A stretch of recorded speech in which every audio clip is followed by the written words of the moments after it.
여러분 반갑습니다. 네 번째 강의 헌신하는 직분자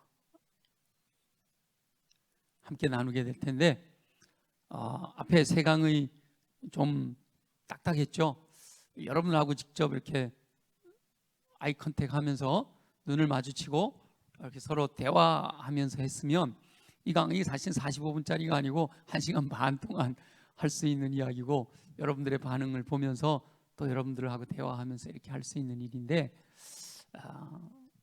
지금 그럴 수 있는 형편이 아니라서 그냥 강의로만 해서 여러분이 좀 지루할 수 있을 겁니다. 그럼에도 자, 이제 한 강의 요거 하나 남았으니까 끝까지 잘 들으시고 또 여러분들이 도전 받으시고, 이게 사실 강의를 듣고 마는 게 끝이 아니에요. 가로치기 답 달고 끝나면 아무 소용없죠. 정말 깨달아서 마음에 새겨 말씀대로 사는 게 중요한 겁니다. 기도하겠습니다. 아버지 하나님 감사합니다. 우리 직분자 훈련을 통해서 여기까지 오게 하신 것 감사합니다. 이제 마지막 강의 네 번째 헌신하는 직분자에 대해서 잘 깨닫게 하시고 마음에 새겨 말씀대로 살아 헌신함으로, 하나님께 헌신함으로 하나님이 주시는 은총 가운데, 하나님이 베푸시는 복 가운데 승리하는 우리 모두가 되어지도록 축복하여 주시옵소서. 함께 하실 주님을 찬양합니다. 감사합니다. 예수님의 이름으로 기도드립니다. 아멘. 우리 지난번 강의에서 마지막에 읽었던 구절이 요한계시록 2장 10절이잖아요. 우리 한번 큰 소리로 한번 읽어볼까요? 다 같이 시작. 내가 죽도록 충성하라. 그리하면 내가 생명의 관을 내게 주리라. 아멘. 죽도록 생명을 내어놓고라도 충성하면 이게 이제 헌신까지 가는 거죠. 하나님께서는 그리스도의 일을 맡은 일꾼들에게 충성하되 죽도록 충성해라 이렇게 명령하셨습니다. 하나님께서는 죽기를 각오하고 맡기신 사명, 그 사명을 감당하고자 하는 사람들을 찾고 계시는데, 그렇게 헌신으로 생명 내어놓고 헌신하며 충성하는 사람들을 칭찬하시고요, 그들을 그냥 아유 수고했다 이게 아니라 생명의 관을 약속해 주십니다. 사람들은 상급 받는 거 좋아하지요?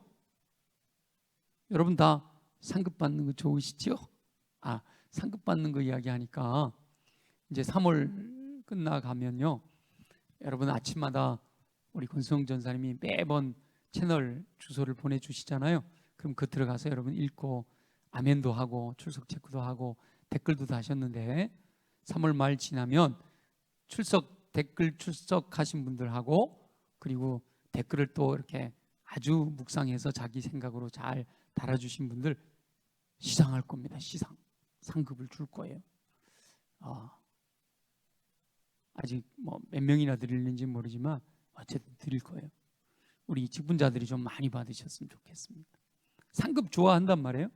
그러나 상급을 받기 위해서는요, 죽도록 충성해야 한다라는 사실에는 귀를 막아버리려고 해요. 상급 받는 건 좋아. 근데 상급을 받으려면 충성하고 헌신해야 된다. 이건 듣기 싫은 거예요. 이게 이제 기복신앙인 거예요. 아까 좀 전에 우리 3강에서 함께 나눴던 그 충성하는 사람들에게서 불로소득을 충성하는 사람은 불로소득을 바라지 않는다 그랬잖아요. 그 불로소득을 바라는 거예요. 내가 노력은 않고 내가 충성하고 헌신은 하지 않고 상급만 요구하는 거예요.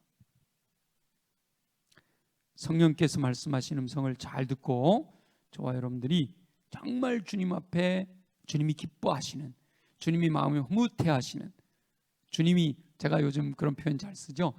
우리가 주님을 기쁘시게 해드리고 주님에게 칭찬 듣고 더 나가서요 주님의 자랑거리가 되는, 수원성결교회 누구 권사님은 하나님께서 욥을 자랑하시듯이 다 자랑하실 수 있으면 얼마나 좋겠어요.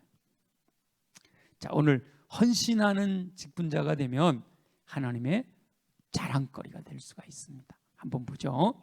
에스더 4장 16절에 보면 에스더가 민족을 구원하기 위하여 죽으면 죽으리라, 죽을 각오로 충성하는 거잖아요. 4장 16절 함께 읽어봅니다. 당신은 가서 수산에 있는 유다인을 다 모으고 나를 위하여 금식하되 밤낮 3일을 먹지도 말고 마시지도 마소서. 나도 나의 시녀와 더불어 이렇게 금식한 후에 규례를 어기고 왕에게 나아가리니 죽으면 죽으리다. 이 에스더의 고백,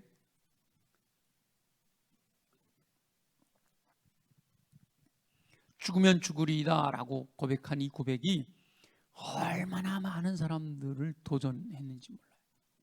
그래서 수많은 믿음의 사람들이 나도 에스더처럼 죽으면 죽으리라 각오 가지고 주를 위해 충성했다. 그들의 충성이 있었기 때문에 2000년의 기독교 역사가 여기까지 계보가 이어져 온 거죠.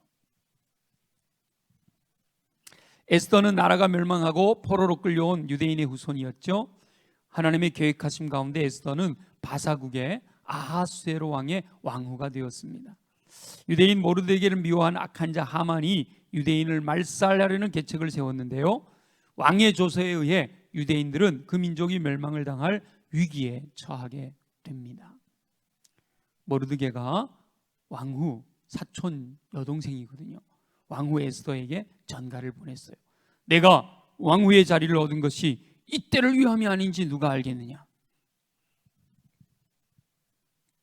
그러자 에스더가 처음에는 나도 할 수 없는 일이에요 그랬었지만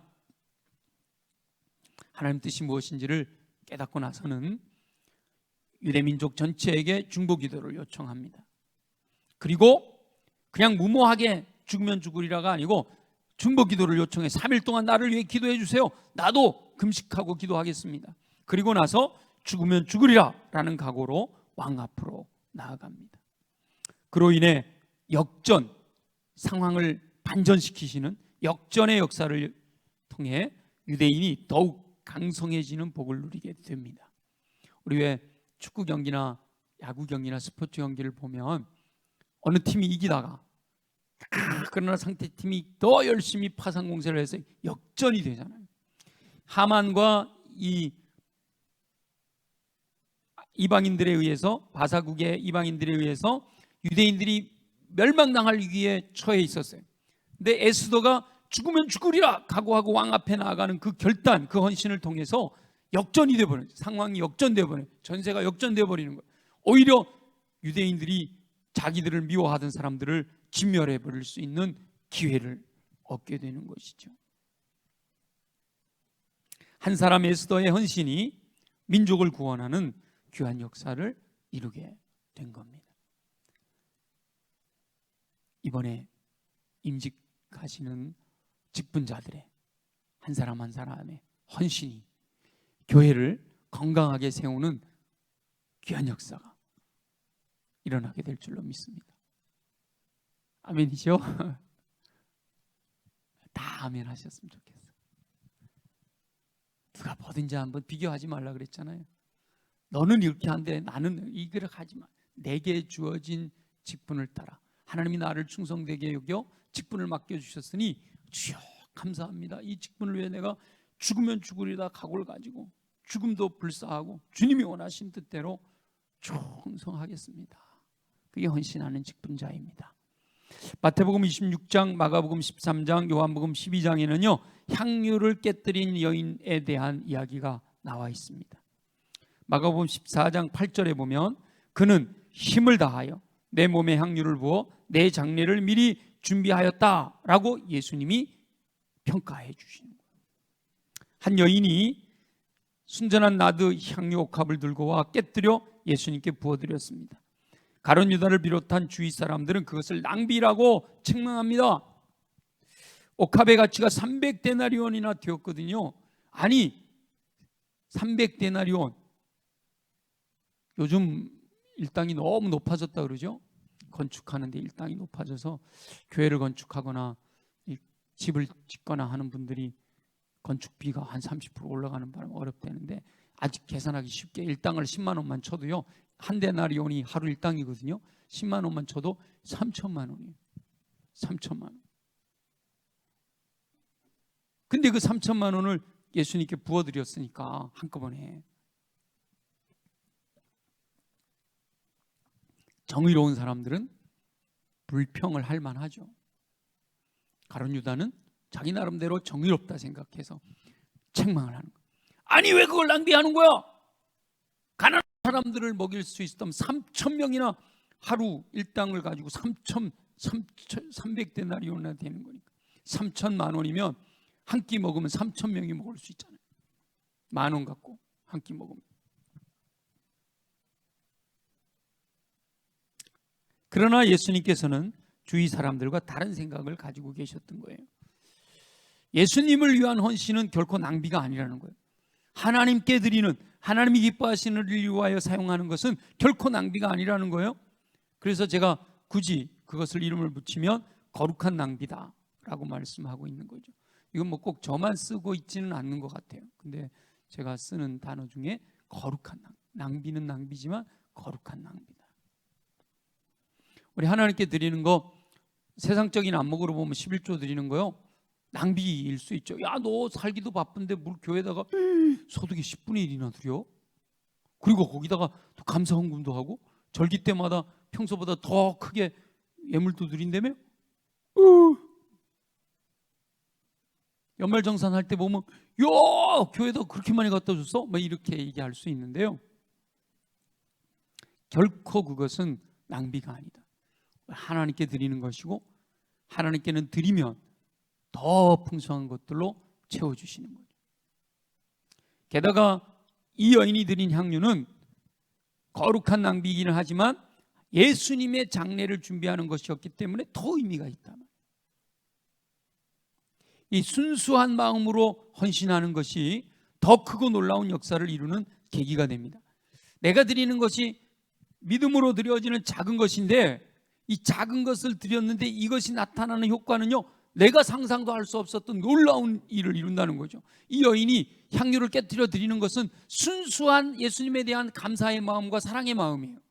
그러니까 순수하게 감사하고 사랑하기 때문에 예수님께 향유를 깨뜨려 부어드렸는데, 그게 예수님의 장례를 준비하는 효과가 있었다는 거죠.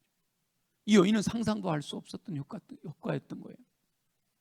그래서 이 여인이 성경이 기록되어서 지금 2000년의 역사 속에 계속해서 칭송을 받고 있는 거죠. 저와 여러분이 순수하게 하나님을 사랑하는 마음으로 하나님을 기쁘시게 해드리기 위하여 내가 작은 헌신을 드리면, 그것이 내가 드리는 게 작은 것처럼 보이고 지금 보기엔 작아 보여도 점점 하나님이 역사하시면 놀라운 열매를 거두게 된다는 거죠. 그걸 기대하면서 저와 여러분도 이 향유 깨트리는 옥합 같은 헌신자 되어질 수 있기를 소망합니다. 그래서 충성스러운 직분자는 자신의 귀한 것을 깨뜨려 드리는 헌신을 할 수가 있어야 합니다. 하나님께서 그런 사람을 찾고 계시다는 거예요. 어디 없나 하고 찾고 계시다는 거예요. 참 감사하게도 하나님께서 저를 이만큼도 써주시는 이유는, 그동안 이렇게 살아온 삶의 여정 속에서 주님 앞에 부끄러운 일들이 더 많겠지만, 그럼에도 불구하고 이 물질에 대해서만큼은 정말 하나님께 마음껏 헌신할 수 있었던 그 헌신이 또 우리 주님이 저를 이렇게 붙들고 써주시는 힘이 아닐까, 저는 그렇게 생각을 해요. 꼭 물질만은 아니겠지만, 근데 우리들의 삶 속에서 하나님께 드릴 수 있는, 이제 나중에 말씀을 드리겠습니다만은 제가 늘 여러 번, 한 100번도 더 했겠죠. 생명을 드리는데 생명을 드릴 수 없잖아요. 하나밖에 없는.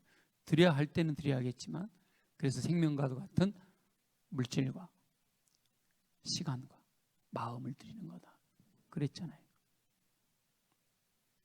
그렇게 헌신하면 우리 주님이 더 귀한 것으로 채워주실 줄 믿습니다.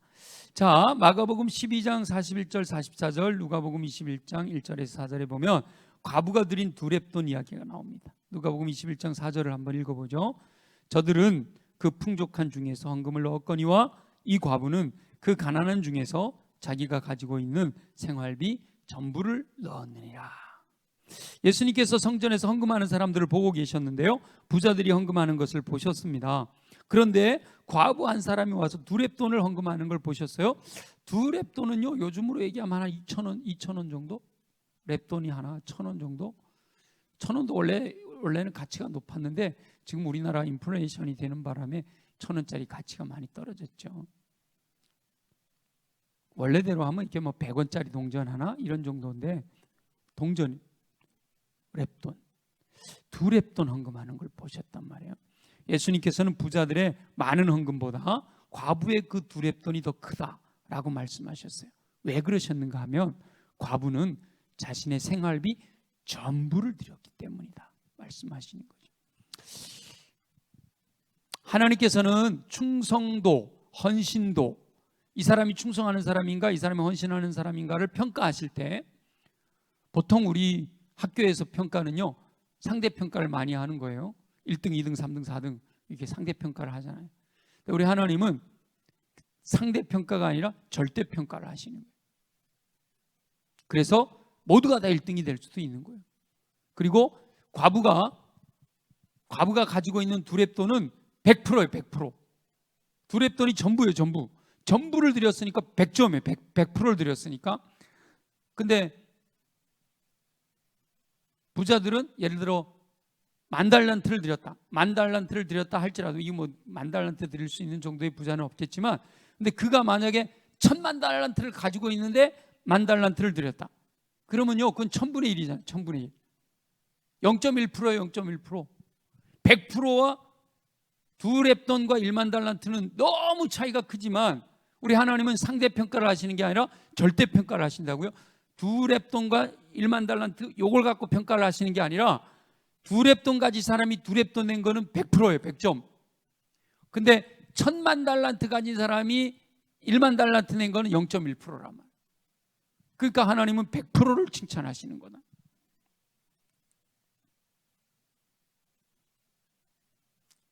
사명을 맡기신 다음 은사를 주시고 다른 사람과 비교하는 것이 아니에요. 맡기신 사명과 은사를 어떻게 활용하는지 절대평가를 하고 계십니다. 그러니까 1달란트 받았으면 100% 1달란트 남기면 되는 거예요. 5달란트를 받았는데 3달란트를 남겼다, 100%가 아니잖아요. 1달란트보다 3달란트가 많지만 1달란트 받은 사람이 1달란트 남긴 것이 5달란트 받은 사람이 3달란트 받은 것보다 더 칭찬들을 일이 되는 거다라는 거죠. 절대평가를 하십니다. 하나님께서 허락하신 전부를 가지고 하나님께서 맡기신 사명 감당하기를 원하신다라는 뜻이 담겨 있는 거예요. 사도행전 4장에 보면 바나바가 헌신하는 이야기 나옵니다. 4장 36절 37절 한번 읽어봅니다. 구브로에서 난 레위족 사람이 있으니 이름은 요셉이라. 사도들이 일컬어 바나바라, 번역하면 위로의 아들이라 하니 그가 밭이 있음에 팔아 그 값을 가지고 사도들의 발 앞에 두니라. 밭을 팔아서 100% 사도들의 발 앞에 뒀다는 거예요. 성령으로 충만한 초대교회는 한 마음과 한 뜻이 되었습니다. 그래서 그들은 모든 물건을 서로 통용했습니다. 자기 재물을 조금이라도 자기 것이라고 여기는 이가 하나도 없었다 그랬어요. 그런데 그렇게 나누었더니 무리들이 많이 모였는데 가난한 사람은 한 사람도 없었다는 거예요. 와. 밭과 집이 있는 자는 팔아 그 판 것의 값을 가져다가 사도들의 발 앞에 두고요, 사도들은 그것으로 각 사람의 필요를 따라 나누어 주었어요. 각 사람이 필요를 따라 나눠 주니까 부족한 사람이 없는 거죠. 필요한 게 다 채워졌으니까. 바나바가 자기의 밭을 팔아 사도들의 발 앞에 내어놓습니다. 그 이후 바나바는 초대교회에서 굉장히 중요한 사명을 감당하죠. 사도 바울이 변화되어 예루살렘으로 올라왔을 때 이 바나바가 그를 가까이 하며 사도들에게 소개를 해줍니다. 그래서 새가족 도우미들을 이름을 부를 때 우리 바나바 그렇게 부르는 거예요. 새가족이 오면 얼떨떨 하잖아요. 근데 그 새가족과 가까이 지내면서 그 새가족에게 기존 교인들을 만나게 소개시켜주는 거죠. 바나바가 바로 그 일을 합니다. 게다가 안디옥 교회가 세워졌을 때 예루살렘 교회에서 바나바를 안디옥 교회 담임으로 파송을 하거든요. 그러자 교회 고향 다소에 가 있는 바울을 데려다가 동역을 하게 됩니다. 충성된 사람을 바나바가 저 바울 저 정도면 충성된 사람이야, 데려다가 훈련시켜서 또 다른 충성된 사람을 만들었던 거죠. 그러니까 바울이 디모데를 훈련시키고 디도를 훈련시키고 에바브라를 훈련시키고 했는데 결국은 누가 바울을 세운 거예요? 바나바가 바울을 세웠기 때문에 이 밑에 있는 분들도 바나바의 영향으로 세워진 거다라고 볼 수도 있는 거죠. 안디옥 교회에서 바나바와 바울이 섬기게 되자 큰 부흥을 경험하게 됩니다. 바울과 함께 안디옥을 떠나 선교 여행을 시작하잖아요. 비록 2차 선교 여행 때 마가의 문제로 바울과 심히 다투어 헤어지게 되지만 그때도 데리고 갔던 마가를 유익한 일꾼으로 양육해냅니다. 이런 사람이 바로 헌신된 사람, 충성된 사람, 바나바. 우리 모두가 바나바 같은 일꾼이 돼야 하는 거죠. 근데 반면에 사도행전 5장 1절부터 11절에 보면 아나니아와 삽비라 같은 사람이 나오는데 사람에게 거짓말한 것이 아니요 하나님께로다, 이렇게 책망을 듣게 되죠. 하나님께 거짓말을 한 게 아니라 사람에게 거짓말을 하는 것.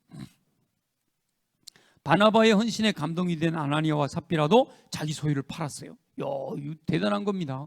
여러분, 아무리 주일날 말씀을 듣고 도전을 받고 또 연초에는 또 헌금 작정에 대해서 설교를 제가 자주 하는데 그렇게 도전을 받았어도 지금 이 아나니아와 삽비라처럼 내 집 팔아서 헌금해야겠구나, 나는 밭이 한 10,000평이 있는데 교회 빚이 있다고? 그럼 한 5,000평은 팔아가지고 교회 빚 좀 갚을까? 이런 도전조차도 안 받잖아요. 그죠?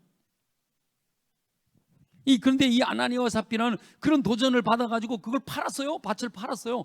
이거 대단한 믿음인 겁니다. 이 정도 믿음 쉽지 않잖아요. 그런데 그렇게 헌신하는 그 가운데도 사단이 틈을 탄다니까요. 소유를 판 그 값에서 부부가 의논해서 얼마를 감추었어요. 이게 문제예요. 예를 들어 밭을 팔았더니 1억이 나왔어. 원래 처음에 밭을 팔 때는 바나바처럼 밭 판 값을 전부 드리려고 생각을 한 거예요. 그럼 1억을 전부 드리면 되는데 부부가 생각한 거예요. 이거 밭 팔아가지고 하나님께 드리고 나면 우리 뭐 먹고 살지? 1억 이거 전부 드리고 나면 먹고 살 게 없는데, 그래서 둘이서 의논한 거예요. 우리가 먹고 살기 위해서는 한 2천만 원 정도는 좀 가졌으면 좋겠다. 여러분, 그래도 1억에서 2천만 원을 내가 나를 위해 남겨놔도 8천만 원이나 되잖아요. 얼마나 커요.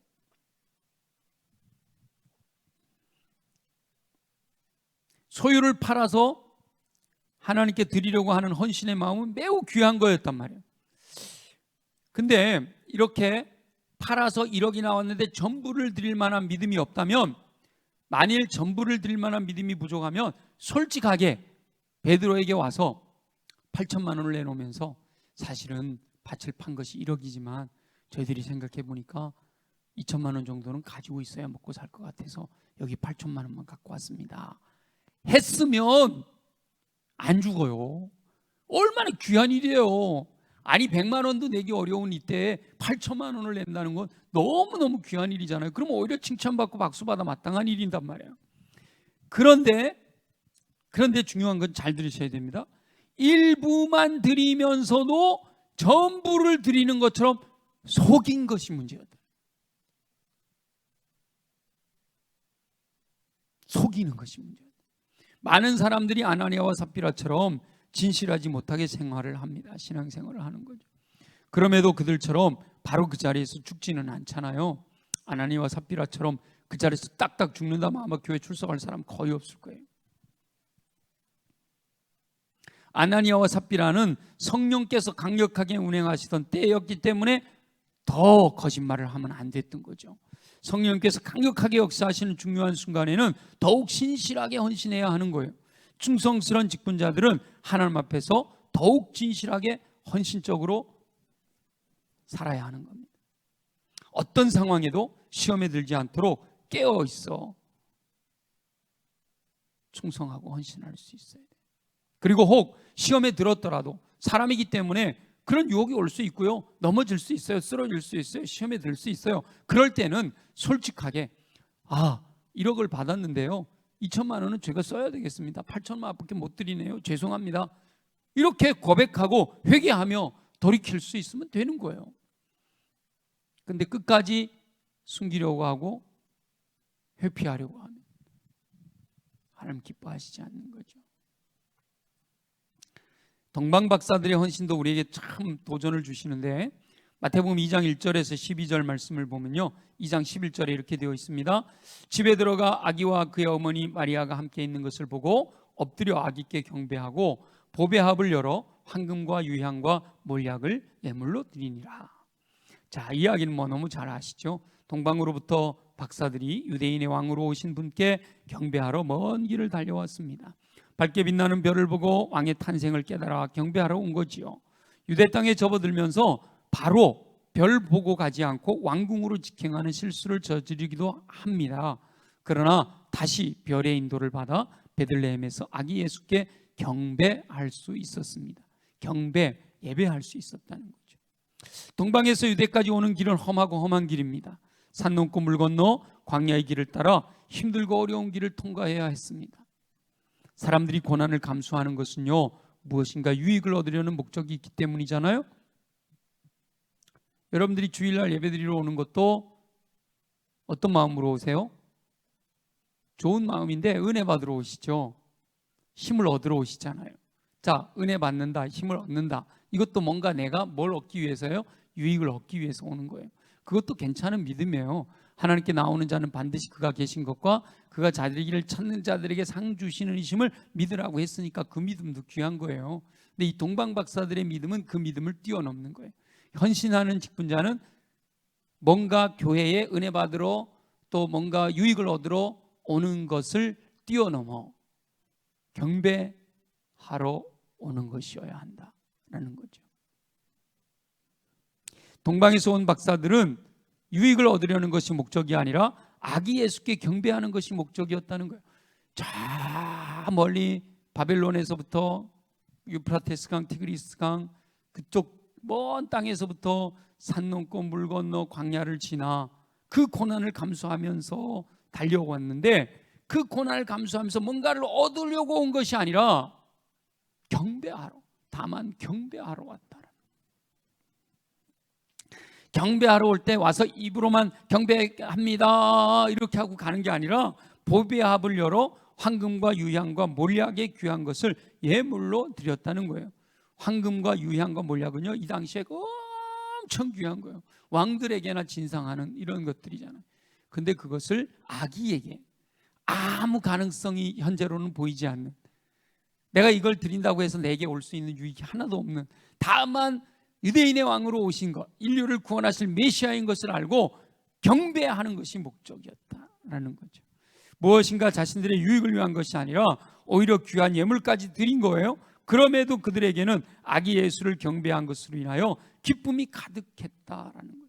그러니까 헌신하는 직분자들은 자신의 귀한 것을 드리고도 기뻐하는 믿음을 소유하게 됩니다. 잠깐 헌신한 것으로 자기를 드러내려는 것은 진정한 헌신이 아닙니다.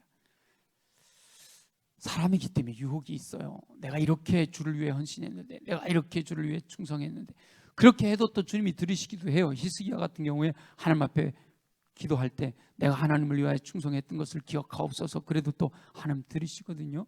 그러나 주님이 진정으로 원하시는 것은 더 많은 것을 주님께 드리지 못하는 것을 안타까워하면서 하나님께 구하는 것, 많이 달라고 구하는 것은 많이 드리기 위해서, 그런 헌신자가 되어야 된다는 거예요. 열왕기상 17장 8절에서 16절에는 사르밧 과부, 거기 사브밧이라고 되어 있는데 사르밧 과부에 대한 이야기가 나옵니다. 17장 13절 한번 읽어보면 다 같이, 엘리야가 그에게 이르되 두려워하지 말고 가서 내 말대로 하려니와 먼저 그것으로 나를 위하여 작은 떡 한 개를 만들어 내게로 가져오고 그 후에 너와 내 아들을 위하여 만들라. 아멘. 이스라엘에는 계속되는 가뭄으로 인하여 물이 마르고 먹을 것이 떨어졌습니다. 하나님께서 엘리야에게 시돈에 속한 사르밧으로 가서 머물라라고 말씀하십니다. 이 사르밧은 지명인 것 같아요. 그 사르밧에 있는 과부는 이제 자기에게 남아있는 것 같고 아들과 함께 마지막 떡을 만들어 먹으려고 계획한 거예요. 그 후에는 먹을 것이 떨어졌으니까 죽기만을 기다려야 될 형편이었던 것이죠. 근데 엘리야가 그 과부에게 물을 좀 주세요 라고 요청합니다. 가뭄이 3년 가까이, 이때가 중간쯤이라 그래도 2년 가까이 지나갔는데 과부에게 물 쉽지 않잖아요. 물 좀 달라 요청을 합니다. 그런데 그 가뭄에 과부는 엘리야에게 줄 물을 가지러 가요. 아무 불평 없이 물 가지러 갑니다. 그런데 엘리야가 또 요청을 하는 거예요. 과부에게 내 손에 떡 한 조각을 내게 주어라 라고 요청하는 거예요.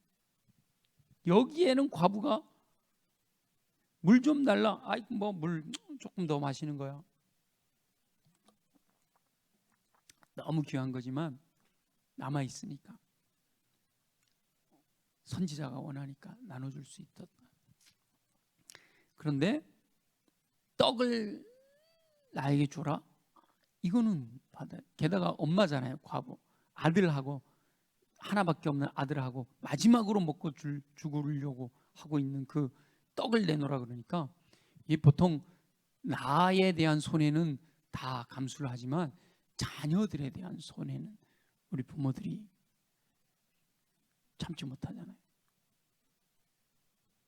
그래서 과부가 이거는 아들과 함께 마지막으로 떡을 먹고 그 후엔 죽으려고 하는 건데 그것까지 달라고 그러냐. 그럼에도 엘리야가 야박하게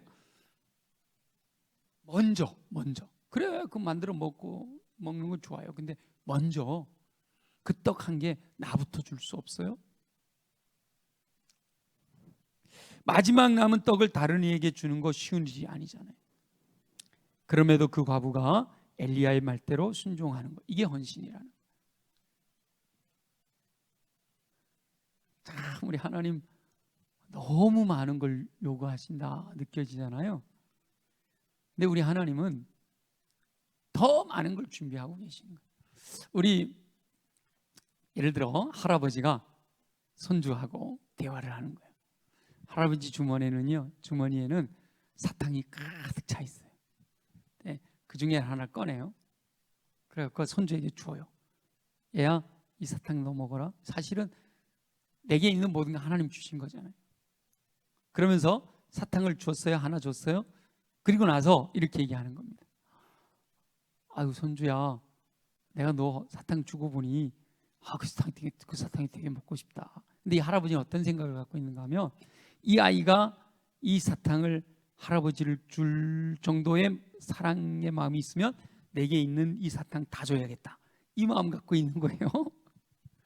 이 손주가 할아버지가 준 사탕이잖아요. 자기가 엄청 먹고 싶지만 할아버지가 주신 거니까 할아버지가 달라 그러니까 이거 할아버지 주신 거니까 할아버지 드릴게요 하고 그 사탕 하나를 할아버지께 드렸더라면 그 손주는 어떻게 되는 거죠? 대박 나는 거죠. 할아버지가 갖고 있는 사탕을 몽땅 받을 수 있는 기회가 주어지는 거예요. 근데 이 손자가 할아버지 줬다 뺏는 게 어디 있어요? 그리고 입에 쏙 집어넣고 먹어버렸어요. 그럼 그 아이는 그 사탕 하나로 만족해야 되는 거예요. 우리 하나님이 그러신 하나님이시고 내게 있는 모든 것이 주님의 것이에요. 근데 그 중에 주님께서 내게 내놔라 그러시는 거예요. 근데 그것도 전부도 아니에요. 10분의 1만 내도 된대요. 근데도 그것도 아깝다고 못 내잖아요. 근데 그걸 내면 하나님은 어떤 계획을 갖고 계세요? 가득 채우고 흔들어서 넘치고 흘러 넘치도록 부어주겠다. 그게 우리 주님의 계획이신데 그걸 우리가 모르는 거예요. 이 과부에게도 똑같이 그런 걸 우리에게 가르쳐 주시는 거죠. 이 과부가 순종합니다. 그 후에 통의 가루가 떨어지지 않고 병의 기름이 마르지 않았어요. 사르밧 과부는 자신의 전부를 드리는 헌신으로 인해 가뭄이 끝날 때까지 살아날 수가 있었던 겁니다. 다니엘 3장에는요 다니엘의 세 친구 이야기가 나오는데 3장 17절 18절을 보면 왕이여 우리가 섬기는 하나님이 계시다면 우리를 맹렬히 타는 풀무불 가운데서 능히 건져내시겠고 왕의 손에서도 건져내시리이다. 그렇게 하지 아니하실지라도 왕이여 우리가 왕의 신들을 섬기지도 아니하고 왕이 세우신 금신상에게 절하지도 아니할 줄을 아옵소서. 아멘. 느부갓네살 왕이 금으로 신상을 만들었습니다. 모든 신하들과 백성들로 하여금 그 신상에 절해라 라고 명령을 내렸습니다. 그러나 하나냐와 미사엘과 아사랴가 절하지 않았습니다. 왕이 다니엘의 세 친구에게 절할 수 있는 기회를 다시 주었지만 거절합니다. 왕이 다시 기회를 준다, 이거 놀라운 특혜입니다. 웬만하면요 그 정도 특혜를 받으면 거부하기가 쉽지 않아요. 그럼에도 불구하고 하나님을 향한 헌신, 하나님 외에 다른 어느 대상에게도 절하지 않겠다라고 하는 분명한 믿음을 고백하는 거죠. 그리고 살아계신 하나님께서 자신들을 풀무불에서 건져주실 것입니다 라고 주장해요. 그러나 그렇게 하지 아니하실지라도 결코 이 믿음을 꺾지 않을 겁니다 라고 주장하는 거죠. 이게 진정한 헌신이에요. 진정으로 충성하며 헌신하는 직분자는 생명의 위협 앞에서도 흔들리지 않습니다. 하나님을 전적으로 신뢰하는 믿음을 분명하게 고백하게 되죠. 그러나 생명을 잃을지라도 하나님을 섬기는 믿음에서 떠나지 않습니다. 하나님께서는 그리 아니하실지라도 그의 믿음으로 헌신하는 일꾼들을 구원해 주십니다.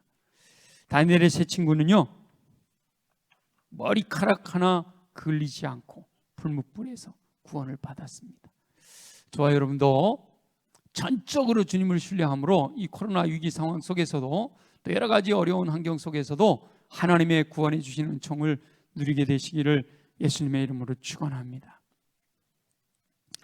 요한복음 13장 34절 35절에 우리 예수님이 계명을 주셨어요. 새 계명을 주셨어요. 새 계명을 너희에게 주노니 서로 사랑하라. 내가 너희를 사랑한 것 같이 너희도 서로 사랑해라. 너희가 서로 사랑하면 이로써 모든 사람이 너희가 내 제자인 줄 알리라. 예수님께서 최후 만찬 자리에서 제자들에게 서로 사랑하라 라는 새 계명을 주셨습니다. 예수님께서 사랑하신 것처럼 서로 사랑하라 말씀하셨어요. 예수님께서 우리를 어떻게 사랑하셨죠? 십자가에서 죽기까지 보혈을 흘려 생명을 내어주시는 사랑으로 제자들과 인류를 사랑하셨습니다. 예수님께서는 제자들도 생명을 주는, 예수님처럼 생명을 주는 사랑으로 서로 사랑하라 명령하십니다. 이 명령은 저와 여러분들에게도 동일하게 주어진 명령이지요. 예수 그리스도는 십자가에서 보혈을 흘려 희생하심으로 헌신의 최고를 보여주셨습니다. 그런데 제자들에게 예수님께서 희생하신 사랑으로 사랑해라 라고 명령하셨죠. 그 예수님처럼 희생적인 사랑으로 사랑해야 진정한 제자, 예수님의 제자, 많은 사람이 예수님의 제자인 줄 알게 된다라고 말씀하세요. 그러니까 예수님의 제자인 저와 여러분 직분자들은요 예수님의 명령을 따라 생명을 나눌 정도로 헌신하는 삶을 살아야 합니다. 사람들에게서 생명을 나누는 것은 아까 말씀드렸죠, 시간을 나누는 거고 물질을 나누는 거고 마음을 나누는 거예요. 내 것을 내 것이라 주장하며 결코 헌신할 수가 없어요. 할아버지가 준 사탕 한 개, 이건 내 거야, 할아버지가 준 것이 아니고 내 거야 라고 생각하면 그거 하나 할아버지께 드릴 수가 없어요. 헌신할 수가 없어요. 근데 이거 할아버지가 주셨잖아요, 할아버지가 달라고 그러는데 당연히 드려야죠. 이게 진짜 헌신인 거예요.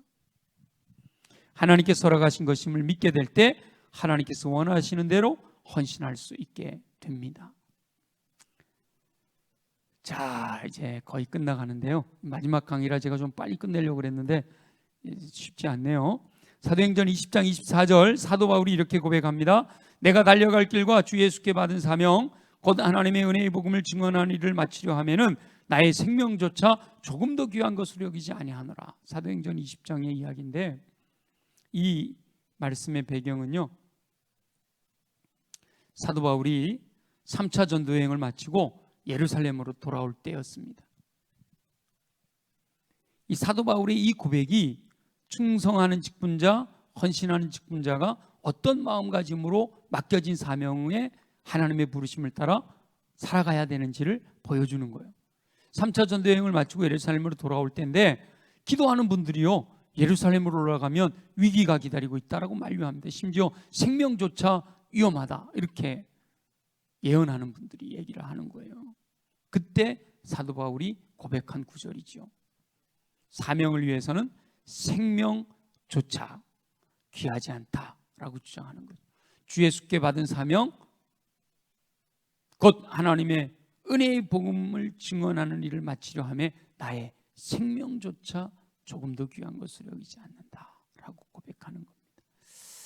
이 사도 바울의 삶에서 하나님께서 그를 부르시고 소명을 주셨고 사명 맡겨주시고 그가 충성하고 헌신하는 모든 이야기들, 우리 직분자들의 모델, 이 사도 바울임을 알 수가 있어요.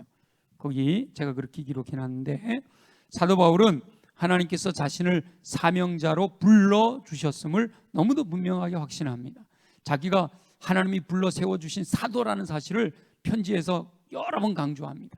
하나님께 부름받은, 소명받은 소명자라는 사실. 그리고 사도 바울은 하나님께서 자신을 이방인을 위한 전도의 사명자로 세우셨음을 확신해요. 이 구절에 나오죠.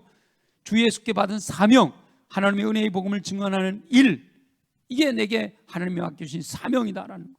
그리고 사도 바울은 하나님께서 맡기신 사명을 완수하기 위해 고난을 감수하며 충성합니다. 배도 고프고 춥기도 하고 얻어맞기도 하고 감옥에 갇히기도 하고 생명의 위협을 느끼면서도 그 복음, 맡겨진 사명을 위해 충성하죠. 그리고 마지막 사도 바울은 그 사명을 위해서는 생명까지도 헌신할 수 있음을 분명하게 고백하고 있습니다. 죽도록 충성할 각오가 되어 있는 거죠. 예수님께서 사도 요한을 통하여 우리에게 말씀하십니다. 자, 마지막 요한계시록 2장 10절 우리 함께 읽어봅니다. 다 같이 시작. 내가 죽도록 충성하라. 그리하면 내가 생명의 관을 내게 주리라. 생명의 관을 내게 주리라. 이 말씀 속에는 뭐 많은 것이 포함되어 있지만 결국은 영생을 얻게 하시리라. 하나님 나라를 주신다. 생명을 주신다. 내가 온 것은 양으로 생명을 얻게 하고 더 풍성히 얻게 하려는 것이라. 미래에 하나님의 나라에서 영생을 얻을 뿐만 아니라 이 땅에서 생명의 관을, 풍성한 삶을 충성하고 헌신하는 직분자에게 약속해 주십니다. 아무쪼록 이번에 우리 2022년 직분자로 세워지는 우리 장로님, 권사님, 안수집사님들은 이번에 4번의 강의를 통해서 하나님의 부르심, 소명에 대하여, 하나님의 일을 맡기심, 사명에 대하여, 하나님의 일을 위해 충성하는 것에 대하여 더 나아가 생명까지라도 헌신하기를 원하시는 하나님의 뜻을 깨달았는데, 도전받았는데, 이 말씀을 따라 주님이 기뻐하신 뜻대로 충성하고 헌신하여 생명의 관을 누리며 이 땅에서도 풍성한 삶을 누릴 뿐만 아니라 영생의 은혜가 주어지는 놀라운 복을 누리며 사시기를 예수님의 이름으로 축원합니다. 기도하겠습니다. 아버지 하나님 고맙습니다. 지난 4번의 강의를 통하여 직분자가 알아야 될 것들을 서로 나누었는데 하나님 지혜 주셔서 잊지 말고 기억되게 하시고 마음에 새겨지게 하시고 말씀대로 살 수 있는 은혜를 허락하여 주옵소서. 그래서 우리 주님이 착하고 충성된 종아, 내가 죽도록 충성했으니 이 생명의 관은 너의 것이다 말씀하시는 주인의 즐거움에 참여할지어다. 착하고 충성된 종아, 칭찬 듣는 우리 모두가 되게 하여 주옵소서. 4번의 강의를 잘 듣게 하신 것 감사합니다. 영광을 받으시옵소서. 우리 임직식을 통하여 은혜로운 시간에 성령 기름 부심을 통해 사무엘이 다윗에게 기름 부을 때 성령으로 충만한 하나님의 영이 그를 떠나지 않고 가는 곳마다 형통하게 하신 것처럼 우리 직분자들에게 성령으로 충만하게 하셔서 주 안에서 날마다 형통한 삶을 누리며 주께 영광 돌려드리는 삶 되게 하여 주시옵소서. 예수님의 이름으로 축복하며 기도드립니다. 아멘. 자, 이렇게 4강까지 다 마쳤고요. 자, 이제 임직식에, 여러분 임직식에서 또 행복한 시간 보낼 수 있게 되기를 소망합니다. 감사합니다. 감사합니다.